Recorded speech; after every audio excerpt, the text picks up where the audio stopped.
Ready?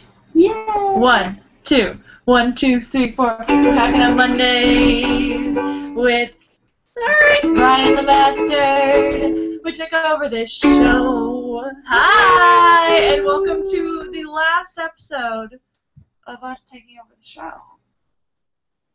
I know. We killed That's probably for the best. Yeah, it's very sad. It's been a pleasure ranting at you via the internet for the past 5-ish weeks. 5 weeks, right? I think so. I think we did 4 shows. We missed a show because we were not smart. / I completely forgot it was. I was gonna say, don't put that on me. Oh God. That was my B, 100%. It's just because, yes, we're being very ladylike today. I have a coffee. It smells like pumpkins. It does smell like pumpkins. It's very fragrant. It is very fragrant. I don't Do you know. just call it fragrant? Because I said fragrant. I said fragrant too, but it sounded probably a lot like Okay.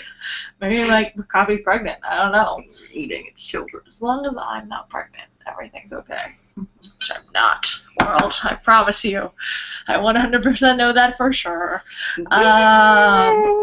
So we have a lot of awesome stuff to talk about. Definitely trying to pack in all the coolest things on our last show.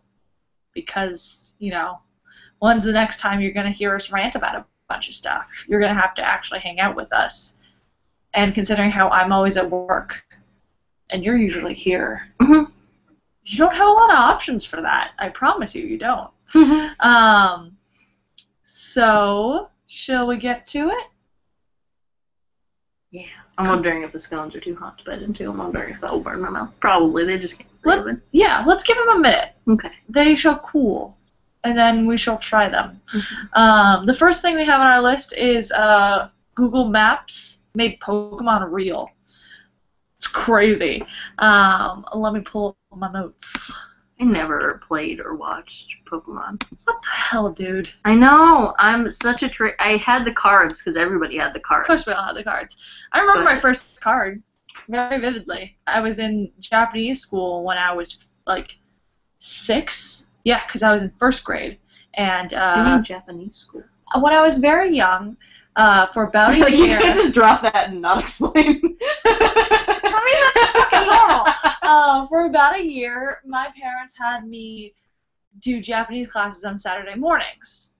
The unfortunate part of this was that they are built for people who speak Japanese at home and are learning how to write Japanese as you would in a regular Japanese elementary school. But we didn't speak Japanese at home. So I couldn't do very well in Japanese school. And then I started doing dance classes. My parents were like, oh, you kind of have to decide because, you know, these are expensive things. And I chose dance classes because I was really good at dance. Because it was the one where you didn't feel like an exchange student. Exactly. I felt like an idiot at Japanese school. And I felt like, oh, this is fun. You're friends. And so I was like, yeah, of course I'm going to choose dance classes. But I don't necessarily regret because I'm very glad I took dance. But I remember being in Japanese school when I was 6. And someone gave me a Pokemon card. I don't remember who, but I remember it was in Japanese, and it was a Pikachu. So that's my first moment with Pokemon. Either way, Google made Pokemon real. If you have a iPhone, One of these things. or an Android, or some sort of mobile device, I recommend... A smart one, not a dinky stupid one like that. No, not a dumb one. I recommend you now turn it on. And open it up. I'm gonna do this with you. I don't know where I put mine. It's okay. I have it here. I can see yours. Yeah. And then you're gonna go to Google Maps, which I assume you have on your phone, because like you're not a doofus. You're not an idiot. You're not an idiot who uses Apple Maps. What the fuck? Apple doesn't even want you to use Apple Maps. Yeah, that's why they like got rid of it. If your Google Maps has not been updated in a while, I would recommend updating your Google Apps because I couldn't do this for like an hour while I was sitting at a cafe today, and I was like, why the fuck can't I do this? But you press search, and then there's going to be a little button underneath that has the little Pokeball sign in blue, and it says press start. And you can press start. And then it's going to bring you to Pokemon. It's there. That's the game. And I currently see a Bulbasaur and a Charmander on my screen. And either way, as you walk around, you can collect Pokemon. But, like, walking up Heath Street, you collect Pokemon? Or, like, are they made up streets? I think it starts you in Googleplex. I think it brings you to the Google headquarters as the first screen. And then now you can go to wherever you are, and then you can start catching Pokemon. Weird. Yeah. So I'm all like zoomed in and stuff, and I'm like, oh, I can choose my Pokemon. And as much as I love grass type, they're like the ones I attach to more, I'm gonna go with the strategy, and I'm probably gonna go get. Oh no, that's Dragonite. I thought it was a Charmander. Oh, that's a new one. I've never seen that before. Yeah, Luxray. View Pokedex. See, this is all here. There's a Pokedex in my phone. So I can literally just be like, okay, cool. And now I'm gonna catch that. And then I'm gonna catch that. I'm gonna just keep going. And who knows how long I can go until 150 Pokemon. And this is part of Google's April Fool's gag. So is it gonna disappear? I'm not sure. We'll see. But this is apparently part of Google's fictional recruiting game for one of their newly available positions on their website called the Pokemon Master. And so you must catch all 150 to qualify. So I recommend wasting your time with this for the next day, because it's very likely that it will disappear. But it just kind of shows you how nerdy Google is, and also how awesome Google is. That, like, you know, I'm sure they have a lot of important things to do, but think about how many programmers it took to put Pokemon into Google Maps. Imagine just, like, being told that that is your task. Yeah. For, like, the next however long it takes to do such a thing. Yeah. Like, that's pretty I just can't imagine, like, coming into work and, like, being told that that's what you're supposed to do. Okay, so here's the agenda for today. We're going to our meeting. Okay, allocated tasks. I need a... you're being relocated to this office today because you need to help us make Pokemon part of Google Maps. Yeah. But I wish my job was that. That'd be cool, right? Don't you want to do that for your job? Don't you want to make Pokemon a reality for all people who have smartphones? I would love to do that. Yeah. So that's pretty cool, and I recommend, like I said, you wasting your time with that, because why not? Google has done a lot of other April Fool's Day pranks, jokes, things like that, but whatever. This is the coolest. This is the best. This is the one that everyone's freaking out about. I'm going for it. You're going for the scone? Yeah. See that? How is it?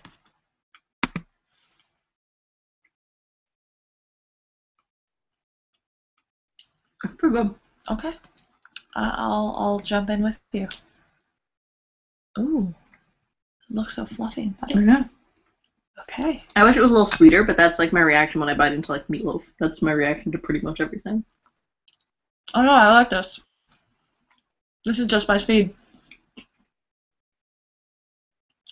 You guys should know her, because, like, be my friend. She makes the best desserts or snacks or anything baked related. You're also very good at cooking, but, like, particularly good at baking. Mm-hmm. She's good at that stuff. A lot of other things. Well, I've only started cooking in the last couple of years. I've been baking since I was like a child. No. So we're gonna be ladies and drink things and eat things as you watch us. No. Okay. Well, to continue down all over the list, I made a movie a while ago. I made it out of glass and tears and oil pastels and live action footage and not sleeping. That's what it's made out of. No sleep went into that movie. No sleep at all. And I made it in my last year of college, so it was technically something that they call a thesis. And now it's going to play in a festival. Everybody clap for Karen. So I'm going to be a little selfish and plug my film, because so many of you are watching who will be in Boston, and obviously you're going to go. Or else you're a terrible person. Clearly. My thesis film, Mist, is going to be playing at the Brattle Theater on April 10th as part of the Boston Cinema Census. The Brattle Theater is a very famous independent theater who's been around for a very long time. They have multiple film festivals there every year. Each one has kind of a different purpose. This one is just a collection of New England-based filmmakers, but I am one of 14 films. Yeah, the movie's going to play. It should be pretty cool. I think it's $10 a ticket to go. I wish I could give you all free tickets and stuff, but I only have 2 tickets, and one's for me and one's for the Sam. Why do you hesitate there? Well, I don't know. So, yeah, those are already allocated. But it should be a very good time, and I'm going to be part of a question and answer session. So I'm going to sit at a stage and you can ask me questions about my art. And then we're all going to go out to a bar afterwards where hopefully I will meet someone with lots of money who really liked my movie. And then everything in my life will be great. Can we buy tickets in advance? Or do we You have can to get buy there tickets super in early? advance. Okay. There. Do I have to get a tent? Do I have to camp out? Yes, you have to camp out for my movie. There is a Facebook camp out event. for your movie, Care. What? Yeah. I love you, Jordan.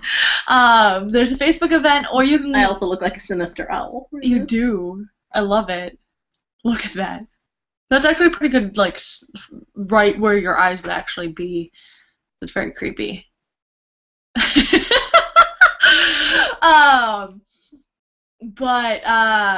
Wow, there goes my words. Look up Boston Cinema Census on Facebook or on the internet via some search engine. I'm sure you will find it. Okay. You have to be bad at the internet not to be able to find it. And tickets are available via the Brattle website. Like I said, they're $10. They often sell out, so I'd recommend trying to get them ahead of time. Also, you know, I'm sure the film festival would be super happy. Or like, whoa, this year we let this chick Karen, and now all of our tickets sold out super fast. We should never, ever not let her in. Exactly. That's how all of our movies always. So I would appreciate that. I appreciate you coming. I appreciate the 120-something likes I got on Facebook, more than when I graduated. You guys really like this. So that's my little selfish plugging my film thing. Yeah, come clap for me after you see it, because that will be more important. And with that, we're going to have some science in our lives. Kind of science, more politics, I think, but. Oh. But sort of science involved, science being applied to real life. So, Governor of Massachusetts, Governor Patrick, has declared a public health emergency relating to the growing abuse of opiates, which has led to making Narcan available to all first responders. So which is wonderful. Basically, yeah, I'm not just going to leave that there. Yeah. Narcan is a drug that reverses heroin overdose, basically. It's a nasal spray that you shoot it up someone's nose and they unoverdose, essentially. Do you know any of the science behind that, or is that just like any of the what? Like the science behind that, like what the hell are they actually shooting into that person? No, actually. I could find out. apparently my future stepfather, he used to work for a company that actually used to produce the generic version. So he would probably know, but I don't know off the top of my head We should how it have works. Jim on the show sometime. We should have Jim on the show. Jim He'd would be probably be an excellent horrified by guest. like most of our life, but That's okay. He should be. he's such a straight-laced person. But sorry, I'm scanning this article for numbers. I see a 90. Where do you see a 90? Rose 90%. Oh, yes. Opiate overdoses in Massachusetts rose 90% from 2000 to 2012. That's a lot. That is a lot. That's a lot of people. I wonder if it's because people like have been liking heroin more, or if heroin has just been more accessible, or if it got cheaper, or if like life sucks way more, so regular drugs just aren't cutting it. I don't know. But here, this is the thing I was looking for. Quincy police have used Narcan to reverse 236 overdoses, with 32 reversals since January 1st. So there were some departments that had Narcan before, like there were some pilot programs, and some doctors would like write a prescription for a police department. So it wasn't not used before, but now this like public health emergency being declared has like led to more widespread use, which is a good thing. Because and there are some people that are like kind of against this because they're like it's gonna lead to more drug abuse, and it's like if people are gonna do heroin, they're gonna do heroin. Yeah, I don't think someone's gonna be like, well, if I do this, I can do overdose, but they'll be a police officer though, right? Yeah, they'll save my life. Well, it's actually now it's being more like widely available for friends and relatives of people who abuse heroin, which is that's awesome. Which is awesome, yeah, because then if you come home and find your loved one like passed out on the floor, you can do something about it, which is lovely. As opposed to just kind of writing these people off as like who gives a fuck about them. They did this to themselves kind of mentality. It's like they're still people. Like we should be doing something to help. Let's help less people die. Yeah, pretty much. That's good, and it's something that's kind of sort of close to my heart because heroin is a big problem in the town where I grew up. I grew up in Weymouth, Massachusetts, and there are weird like pockets of like where heroin is a larger problem, and for some reason Weymouth is one of those pockets. That's so strange. It's very strange, and so like. Some of my brother's like friends from elementary school are now heroin addicts, which is a very weird thing for me because I'm picturing these like 9-year-old boys with like Nerf guns, and instead now they're like shooting heroin, which is that's so much worse. I want Nerf guns, not heroin. Exactly. So that's a really weird thing for me. So now like knowing that they have a greater chance of getting help if they overdose is a positive thing. Karen Jordan approve Narcan. We approve this message. That's our politics. But speaking of politics and scandals. So much scandal. Not the show. We're talking about a different show. We're talking about Stephen Colbert's racist moment. His racist moment. So you actually know more about this. I'm gonna a little bit. I'm gonna drink my coffee. So, come on, interwebs. You all know who Stephen Colbert is. He's a funny dude on Comedy Central. He is. He is a funny. I'm gonna move this plate because it's on my computer. Now it's on that chair. We give you the play-by-play. Yeah. Okay, so there was a tweet from the Colbert Report Twitter, which is apparently not run by, I mean, I knew it wasn't run by Stephen Colbert, but apparently it's not even run by anyone, like, from the show. It's run just by Comedy Central. Probably their PR department or marketing department. So the tweet read, I am willing to show #Asian community I care by introducing the Ching Chong Ding Dong Foundation for Sensitivity to Orientals or whatever. Which obviously... That's pretty racist. That's not good. So I assumed that there was context to that, just like as someone who likes Stephen Colbert and kind of assumes the best of him. Yeah. But I also understand that like someone who not everyone who reads that would necessarily give him the benefit of the doubt. And that's totally valid. Yeah, they might not know. They might not know, or just, like, sometimes you get offended. You get really mad. And that's totally valid that people are offended. People are allowed to get angry at things. But I was like, I kind of took a step back and was like, okay, I'm gonna figure out what the context of this tweet is. Because it did seem like a joke that was taken out of context. Because I know that the Colbert Report is comedy. It's satire. Like, it's satire. I was like, this has to be a joke that is taken out of context. So I went and I watched the clip, and it is. It's a joke that's taken out of context. And if people are still offended by it, that's fine. Again, if people are offended, they're offended, and that's valid, and they totally have a right to be offended. But apparently, the context of this joke was the owner of the Washington Redskins is that football? I think so. Okay, sports.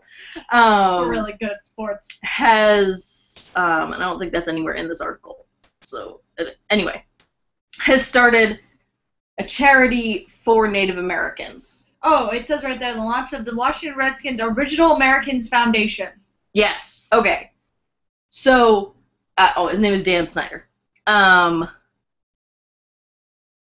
in light of controversy over the team name, so rather than changing the team name, he's going to use his offensive team name in the name of a charity for the people about whom the name is offensive, which, doesn't make sense. Not at all. So Stephen Colbert's joke was a direct parody of this guy, who's in real life doing something super offensive. So I think the joke makes sense in context. But, however, apparently the Ching Chong Ding Dong part was a reference to a character, that Stephen Colbert has played, on the show in the past. And that is the part that was a little iffy to me. Hello, Kat. Cat just popped into the view. Just popped in. Brian Fitzgerald. Yes. And he's taking the cat away. Play by play. Oh, hello. Now he's Hi. Right there with his tongue. And did you just lick the cat? Yeah. That's how I roll. Don't kiss him today. No. Now he's washing his mouth. Okay. This is our life. Anyway. But yeah, so yeah, and oh my goodness. Back to the show. So in so he showed a clip of him playing this character, the Ching Chong Ding Dong from 2005.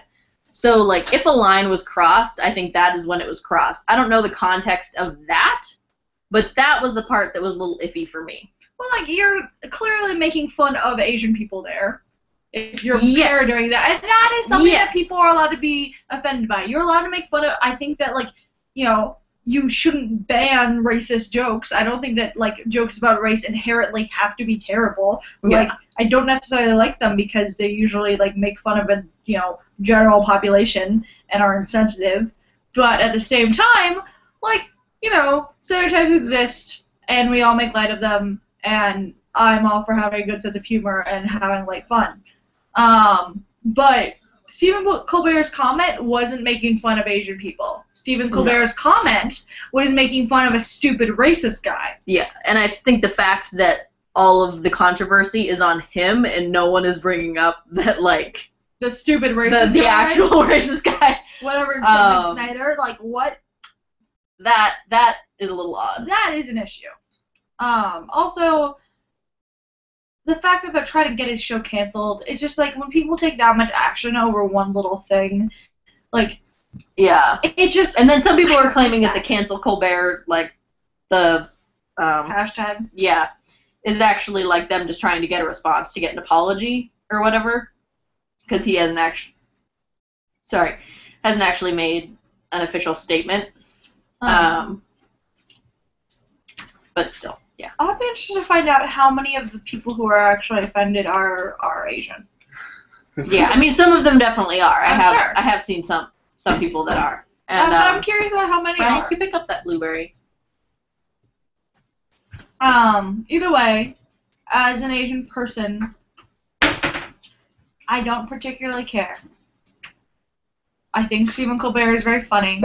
I think that guy who owns the Washington Redskins is an ass. Is very not funny. I think that the Washington Redskins is a pretty bad name to have for a sports team. Yeah. And I, at this moment, this wasn't on our list or anything, want to applaud the Washington Post, which within the past year, did you mention this? Did you guys mention this on the show? Where did I hear about this?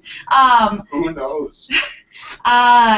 Has started to refuse to call the Washington Redskins when in the articles. They gave them a different name because they were against it.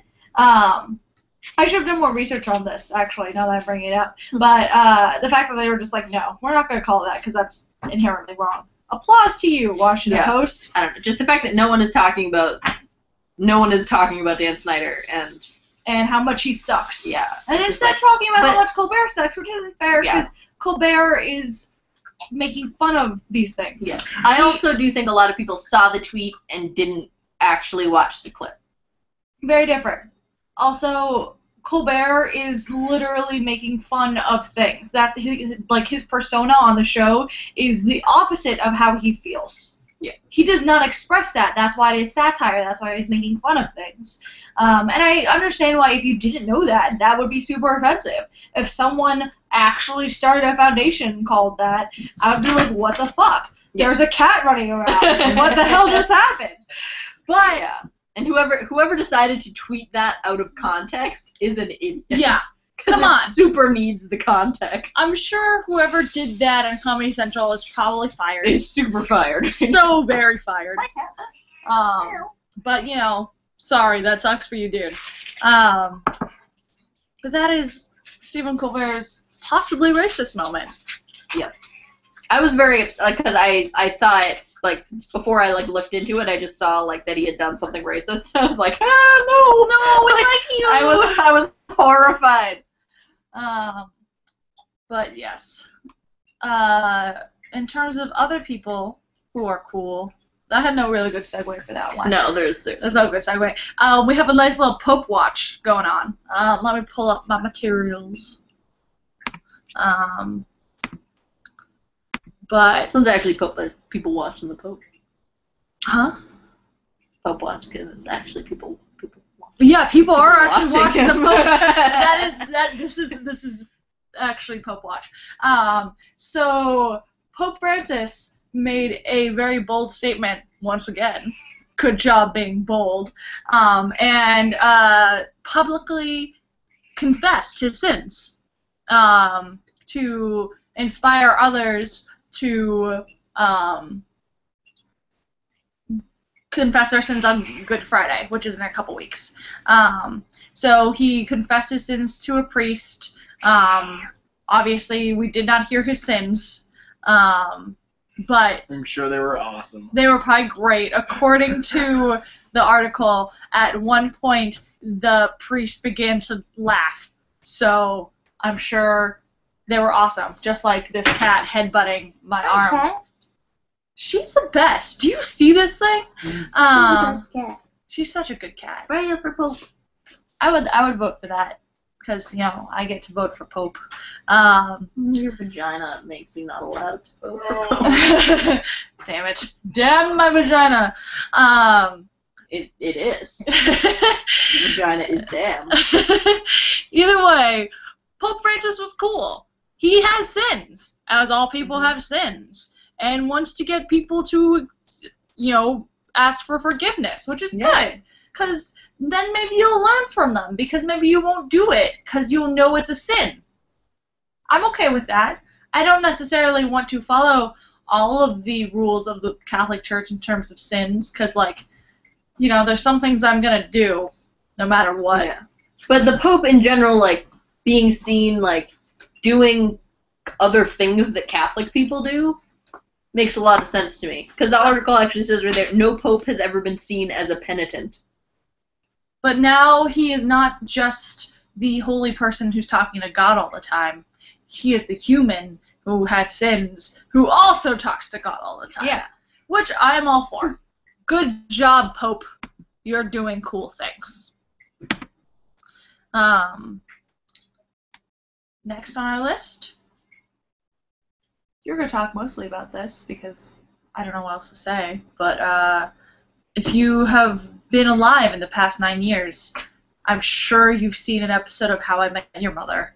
Or at least heard about it. Because it's one of the biggest pop culture television shows in existence. It's also been around for 9 fucking years. And tonight is the season finale. Was, actually. It's over. Was? Oh my goodness. Where I suppose they finally met the mother? Yeah, well, I mean, what's weird is, like, this season, I haven't actually watched the finale yet, obviously. Well, I mean, I guess not obviously, because you didn't see me at 8 o'clock, but whatever. We haven't seen the finale. I haven't seen it yet. I'll probably watch it after this. I assumed that they wouldn't show the mother until the last episode, but this season, like, they've actually shown her a lot. Yeah. And they've even shown her with Ted. Okay. But just, like, after the fact. They haven't shown them meeting yet. Oh, I don't think. I could be wrong about that. No, I think that's the point. I think or at least, like, I think they've maybe been in the same room and, like, seen each other, but, like, haven't, and, like, he heard her singing, because they're in, like, hotel rooms next to each other, but they haven't actually met. Yeah. Which I wasn't expecting them to do it that way, but I kind of like it better, because now, like, it's actually, like, a person that, like... Yeah, instead of just, like, you get to know her, rather than just, like, seeing her. You actually care about the character? Yes. I like that. I'm all for that. Good job, writers. So I'm excited. I'm excited to see that. I'm also excited for it to be over, though. It had a really long run. Yeah. And it's definitely one of those television shows that defines, like, the kind of generation it is in a lot of ways. Like, it's very much about being a young to mid-adult now. Yeah. And it's one of those things that everyone has seen. It reminds me of Friends in a lot of ways. Yeah, and that, like, there's pretty much no one that, like, you could ever, like, mention How I Met Your Mother to, and they're like, oh, what's that? Like, even if you haven't seen an episode, no one doesn't know what it is. Yeah, we all know who's on it. We all know what it is. And it's a good show. It's, like, legitimately a good show. It's a good show. So I'm glad that it has lasted as long as it has. I'm also glad that it came to an end, because it really needed to. Mm-hmm. There have been a lot Some of... shows just drag on. Grey's Anatomy. Oh my god, that... Yeah. We'll talk about that on air. We need to talk about that. We need to talk about that. Okay. That was... it was bad. Terrible. I'm glad we agree. But there have been Cat's being a psycho. Lots of cool footage of the How I Met Your Mother cast over the past couple weeks, floating all over the internet. There was a lovely video of 2 of the actors, the one who plays Barney and the one who plays Marshall, singing parts of Les Miserables. Les Miserables? Yes. The Miserables. Yeah, singing The Miserables on inside the actor's studio, which was pretty hilarious. Also amazing, because, in How I Met Your Mother, you see very goofy comedic acting. Mm-hmm. Like, it obviously takes skill and performance and all of that, but it isn't necessarily the most impressive form of acting, I would say. And then, in this clip, you see how unbelievably talented those 2 actors are. And so it's a good moment from a film person's point of view, in my opinion. It also led me to find a clip of, what's his name? The guy who played Wolverine, who was in Les Miserables. Hugh Jackman? Yes, Hugh Jackman, covering a parody of of a song from that musical, except for I think it was called Who Am I? Is that a song from that movie? Have you seen it? I've only seen it once. Either way, it's about him being Wolverine. So if you feel like seeing him sing about being Wolverine, just look that up. Yeah. So speaking of Wolverine, Brian and I recently watched The Wolverine, the movie that came out this summer. Oh, I didn't see that. Don't. I won't. It's so bad, guys. Oh, of course. It might be the worst movie I've ever... It was just so boring. Really, that bad? It was so boring. It It was made a little worse by the fact that like there were large parts of it that were in Japanese, and the version we were watching didn't have the subtitles. That's stupid. But like not large enough parts that I think we were missing anything. Like there were parts where like you could clearly tell like what is happening in that conversation. You got the gist. So that's definitely not why it was just super boring. Okay. It was so bad. It was awful. There have been lots of ups and downs with that series. X-Men is awesome, and some of the movies are awesome, but also some of the movies are absolutely terrible. So it's kind of hard to really have an opinion there. I'm glad that they're doing it, I guess, just because, like, you know, at least they're doing it, but still, sometimes I'm like, ugh, couldn't we have just waited until something good? Whatever. I'm excited for Days of Future Past, but yes. do not see the Wolverine. No, do not see it. The Wolverine was not good. The one that they put out before that,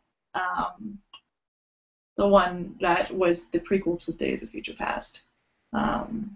Oh yeah. The origin story. What the fuck was that called?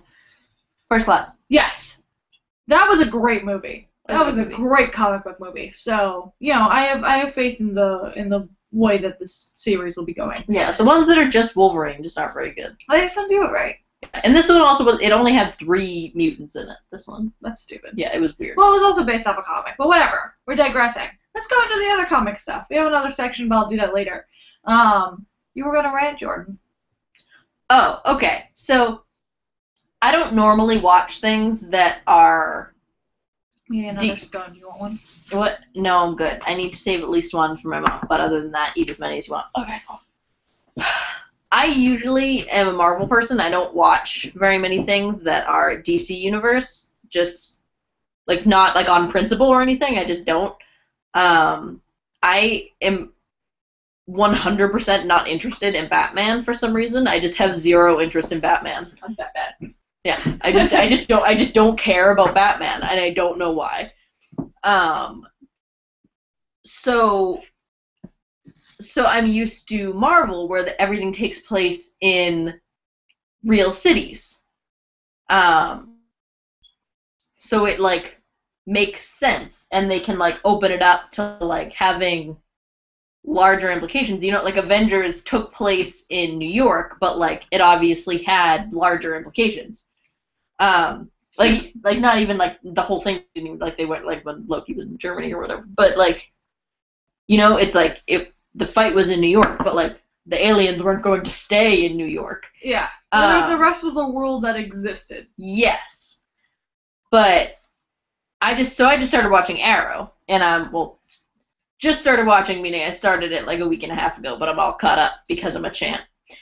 The very best. So I'm watching Arrow, and I really like it, except for the fact that it's DC Universe, so it's fictional cities. So it takes place in Starling City, and I'm like, okay, what the hell is that? And like they mention like other cities, like they mention like Coast City and Central City, and like stuff like that, and it's just like what? And it's like it's obviously America because like there are American flags and stuff occasionally. But it's weird. It's freaking weird. It's very weird. And Brian and I were talking about it the other day because I brought up that, like, I would just rather they just use real cities. And it's very odd because then it's like, Brian brought up that it makes it feel very, like, little kid cartoon where, like, the villain is like, I'm gonna destroy the city! But, like, has no bigger plans.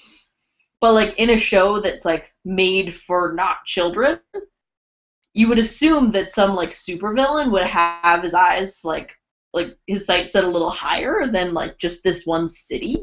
Like the world. Yeah, it's like, universe. What is it about Starling City that everybody's so obsessed with it? And then I guess, like, part of it, like, especially in Arrow, it's like, but, like, there's, like, this plan to, like, destroy, like, half, like, part of the city, and, like, I guess it would be, like, a little weird, like, if you were talking about a real city. You know, it's, like, the poorest section of the city, so I suppose, like, if it took place in New York, like, it would be upsetting for people if you were, like, talking about, like, destroying the Bronx, you know? Yeah. It would be upsetting for people. So I guess you have more freedom to, like, have storylines like that, where it's, like, it doesn't it doesn't matter Does as it much. have, like, political implications? Yeah, where, like, you do stuff like that and it doesn't really matter because it's not real. But, I mean, it still kind of has those implications where, like, someone is literally just destroying the poor part of town. But, I mean, it was the bad guy doing that. But still. But I don't know. That's your rant? Kind of, yeah. Okay. Well, It's just weird. it is odd. I just don't. And then also, they don't mention enough cities. They only mention these 3 cities. And it's like, they never mention what state they're in. That's true. There's, like, very little from, I'm sure, at least the television show, but also from a lot of the canon, where it's like, I know all these different things exist, and, like, we know they're kind of based off different cities that actually exist in the United States.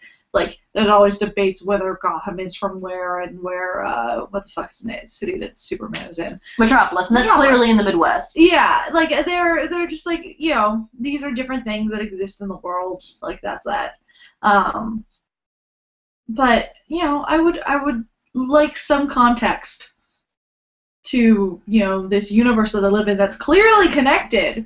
Yeah, because then Arrow also, like, never mentions Gotham City or Metropolis. That's weird. And it's like, he's a vigilante who never mentions Batman. And I'm like... Whatever. But speaking of Batman, I had a very wonderful conversation with a very amazing man the other day. That's all I'm going to say about it due to... mystery. Due to public things. But he knows a lot about movies. We had a great conversation about, actually, Christopher Nolan, the filmmaker who makes the Batman series. Excellent movies, by the way. I'm sure you, for the most part, all of you have seen it. Except for me. Because you're a freak. I don't know why I hate Batman. I'm sorry. Love Batman. I'm sorry, everyone. I don't know why I hate Batman. Whatever. I'm going to continue. Even if you don't like Batman, I acknowledge that I'm a monster. there is a really good reason to watch these films. First of all, they were actually all shot in 35, which is something that you would not expect because the films look incredibly modern. But they also, all the special effects of the Batmobile and all of the sort of like city destruction is actually done with miniatures. Which is ridiculous if you don't know what it takes to build those sort of things. And build all these things and then crush them. Exactly. It is insane. The actual, like, to make them all move and blow up that way with these little tiny things that aren't real things. I'm picturing itty bitty grenades going off and like, destroying things. I think the Batmobile was like that big. That's like the car that wouldn't fit in this house was like that big. And they just shot at like incredible frame rates, and they do a very good job of speeding up and slowing down in certain times. But the people who made that, you're the coolest person ever. I want to know you. You literally created like the best thing you could possibly do. So props to Christopher Nolan for finding these people and deciding to do it this way, and for also filming everything on 35. Good job. I like you a lot more now that I know that about you. Because before I was like, oh, he makes like kind of good movies, but they're like kind of blockbustery and like, you know, I kind of don't care at a certain point. But that's awesome. Do more of that. Says care. So you're gonna do it, Christopher Nolan, who's watching right now. He's gonna come to your film thing. He's gonna come to my film thing and be like, hey, Care, I like what you said in that thing. I'm gonna do that. You want to come do that with me? I'm like, yeah, totally. Let's go do that. Okay, Christopher Nolan. That's gonna be my life, you guys. It's gonna be great. Let's see. What thing should we move on to next? Do you want to talk about rodents? Sure. So I came across this article that's actually from 2011, but I can't not talk about it because it's the cutest thing I've ever heard of. So apparently there was this study, I don't remember what school it was at, and I don't feel like looking it up. But I'll post it later if anyone cares. But there was this study where they put 2 rats in a cage together, but one of them was then further like confined in like a stress confinement where like they couldn't move at all. But the other rat that was free to move around in the cage had the ability to let them out, or could learn how to let them out of the little cage, but had no motivation to do so other than like it was responding to the stressed out rat's like cries for help, and they let them out for no reason other than like, hey buddy, I feel bad for you. Empathy. Empathy. And so rats. Rats have empathy. And then they did other tests where they gave the rat that was free to move around like a big like pile of chocolate chips. And they found that not only did he let his like stressed out friend out, but he would save him at least one chocolate chip. Good job, So it would be rats. like, you're free, and here's a chocolate chip. That's awesome. That's the cutest thing in the world. That is adorable. It makes me love animals once again. I'm so happy. Yes. That's great. Good job, rats. You're cooler than I thought you were. I have so many feelings. Just the way that she's reacting to this is also just adorable. I'm just like, yes, Jordan. Love your animals. Love them with all your heart. I'm just trying to picture, like, that little rat conversation. Like, hey! I let you out! Here's a chocolate chip! Like, Oh my god, I gotta animate that. like, here's a chocolate chip for your trouble. I'm so sorry you had to go through that horrible thing. Here's a present. I ate all the others, but here's one chocolate chip. Dude, when you get stressed out, I pigged out on all that other pile of chocolate chips, but I saved you one. yeah, that's something. More than I would expect from a rat. Yeah, more than you would expect from a rat. Just show like the letting it out was like interesting to me, but like not like I can understand it in like in terms of like continuing the species that like unless you're in like a super competition situation, you would want other members of your species to survive. This is true. But if they're both getting adequate amounts of food, like there's no reason for him to share his chocolate chips. Exactly. He should share the chocolate chips. He's just being nice. Being a good guy. It's adorable. Good guy rat. It's just the cutest. Yay! I'm sorry, it's just so cute. I love it. Good. Speaking of good guys, OkCupid's pretty cool. Not necessarily because of the dating thing, but because they are now starting a campaign to have their users boycott Firefox because Firefox's CEO has said some rather negative things about the gay community. And we all know how much we love the gay community. We're all about that. We had no Happy Gay Land this week. We didn't. Well, this is close to Happy Gay Land. You know, it sucks because we don't want anyone saying something bad about Happy Gay Land, but we do want people being mean to those people. Exactly. If those things exist, then we should be mean to those things. So OkCupid is doing that, which I'm all about. But as someone who is alive now and a young adult, I have heard so many interesting things about OkCupid that it kind of scares me as an organism. Like as a thing, like that it exists is frightening. Well, like it's like you know what I mean. Like as a social thing that OkCupid as an organism. Yeah. I thought you meant it scared you as an organism. No, like me, the organism was frightened. No, that's reasonable. That's a reasonable interpretation. No, I meant OkCupid as like a thing. Yes. The fact that it exists. I just like the blob that is OkCupid. The number of articles I've read on Thought Catalog about like people's bizarre experiences and like people making fake profiles and like online dating is like a culture. Like it's all very odd. Like I'm all for it in a lot of ways. I did that for a little while, and I enjoyed it very much. I just am one of those extreme extroverts who just wants to meet new people all the time. So this was like, hey, I'm gonna hang out with someone. Awesome, great. And so I don't want to like downplay it by any means. And also, I know a lot of people have met awesome people via OkCupid and other dating sites, but it's just kind of scary. I think it's just like. I've never used OkCupid because I've been with Brian since I was 15 years old. So unnecessary. But like, it's a little freer than eHarmony or Match.com, right? Like in terms of like the communication.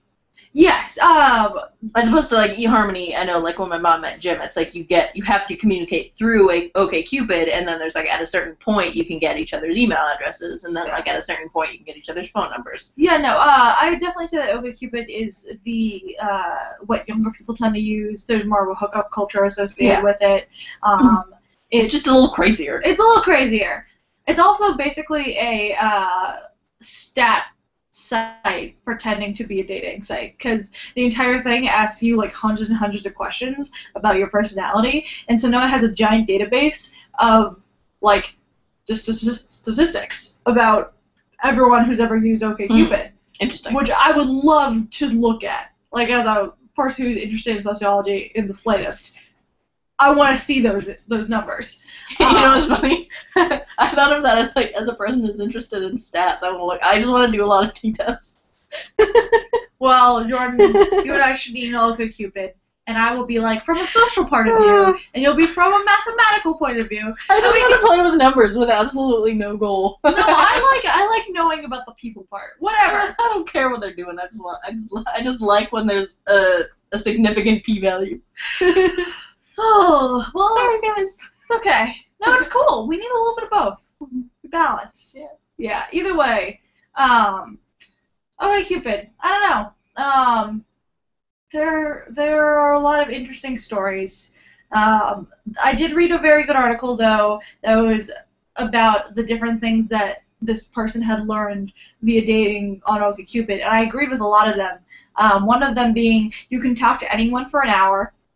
Because frankly, growing up in the United States and being within the same like decade age, that's enough that literally everyone you will ever meet, you could talk to them about something if you wanted to. Unless they're literally being mean to you. Well, yes, but that's very different. Like when you're like trying to get to know someone, both people tend to be looking for the like I want to get along with you point of view. Yes. So unless you're literally talking to someone who's a douchebag, but like in terms of just someone being boring, you can find something to talk about. You can always find something to talk about for at least an hour. That's something I have experienced as a bartender as well. And then in addition to that, she mentioned that her ideas, her hope is much greater than she ever thought it would be, because she would go on dates with people that like clearly weren't right for her, but you wanted to hope a little bit. Also that the world is tiny, and how many people know the people that you will date via OkCupid, because like it's one city and everyone is in the same age group who's on it pretty much. It's a very interesting social construct. That's all. That's my little social construct rant. Yeah. Quickly, speaking of other constructs, this is another older article that I came across it for the first time, and is definitely part of our sci-fi is real section, except for now I'm calling it dystopia is real. There was a city in China about 20 years ago called Kowloon Walled City that was the densest place on the earth. I forget the exact numbers. I think it was like 33 billion or something. Like, I don't know. Some absurd amount of people were in this tiny city block. And so that was very interesting. Oh, I have it over here. Let me get the exact numbers because they are baffling. There were 33,000 people in the space of one city block. So imagine a city block in Boston. Like, the average one, like, think downtown Boston. There are probably, like, 20 buildings or so in that city block. Imagine 33,000 people living there in one moment. So I think that is incredibly interesting that sort of space could exist. The architecture of it, the social constructs of that as well.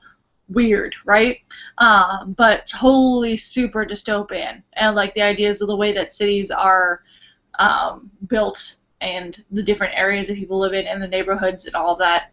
I don't know. I thought it was interesting, so I thought I'd bring it up. But it's scary. Isn't it scary? we're out of time technically, so let's run through the other quick things that we wanted to do before the end of We got to start a little late. Yeah, that's true. We have a few more minutes. Another kind of scary thing.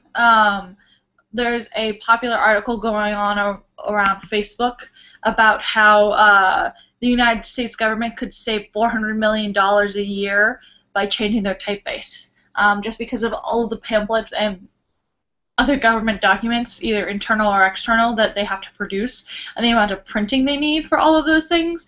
If they changed from Times New Roman to a font that was thinner, I forget exactly which one was in the article, they would... Probably any of them, like Garamond and Courier are both thinner than Times New Roman. Yes. Even American Typewriter, I think, is thinner than... Yes. The one... Why do I know the names of so many fonts? I don't know, dude.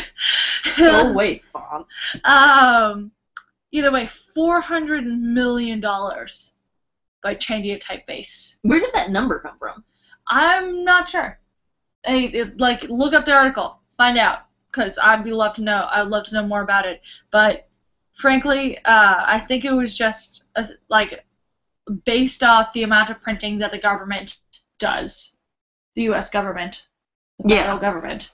It's a lot of printing, and how much it costs them to print all of those things, and the amount of ink used in percentage. Yeah, it would be the same amount of. Well, I guess not necessarily. It would be a similar amount of paper, probably. Probably a little less paper. A little less paper and a lot less ink, but just think about the amount, the sheer amount that the U.S. government has to produce. I guess that is a lot of printing. It is an absurd amount of printing.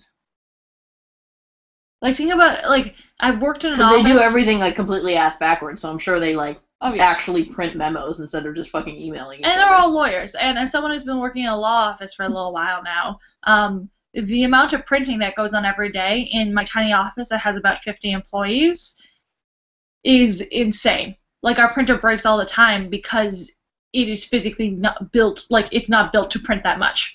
Hundreds and hundreds and hundreds and hundreds of pages are printed all the time, which is insane. Also a waste of paper. So now that it's been brought up, that doesn't necessarily shock me.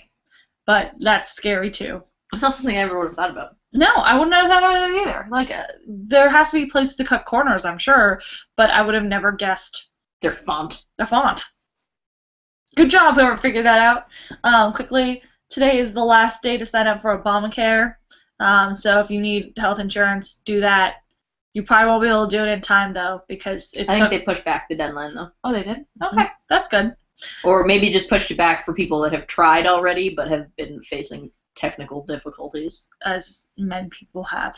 I don't know how you prove that you've already tried, but... You can probably just call and yell at someone for a while. What are they going to do? It was opening day for the Red Sox yesterday. They opened at the Orioles, Baltimore Stadium or whatever. I don't know the name of the stadium in Baltimore. Baltimore Baseball Park. There we go. And that's cool. They come to Boston in a few days. Yay for Fenway Park. We will hopefully be going to lots of games, and hopefully Sam and Brian will tell you about those things. And also... Brian looks really pissed right now for some reason. What are we talking about? Baseball. Oh. Before we end the show, I read a great thing on Jennifer Lawrence's Twitter today. I recommend everyone follow Jennifer Lawrence's Twitter because she's absurd and hilarious consistently. But her most recent tweet was, dog food lid is dildo of God backwards. That is all. That's all it said. And so I felt like that would be a good closing statement for our run. For our run. As anchors of the show. Exactly. Just start our own show. There should just be 2 shows. We should be in perpetual competition. Yeah, we'll see who actually watches either of them. It'll be great. But yes, that is what I have to talk about today. Got anything else, Jordan? I don't think so. Once again, we don't have any comments. That's cool, I guess. It must be broken. I refuse to believe that just no one wants to say anything to us. Because I think we're pretty interesting. Yeah. But thank you for watching the show. Sam gets back tomorrow, and we'll be doing a show next Monday. Mm-hmm. At least theoretically, I assume they will be doing a show. And thank you for listening to us for the past month. It's been a good time. We'll miss you. Yay. Lots of love, and My grandma used to think that that's what LOL meant. that's cute. Good job, She used Pam to just Tower. Good my job. grandmother, not my mother. Oh, She used to just sign emails LOL Mimi. good job, Mimi. It's the cutest. Yes. So once again, dildo of God. Never forget.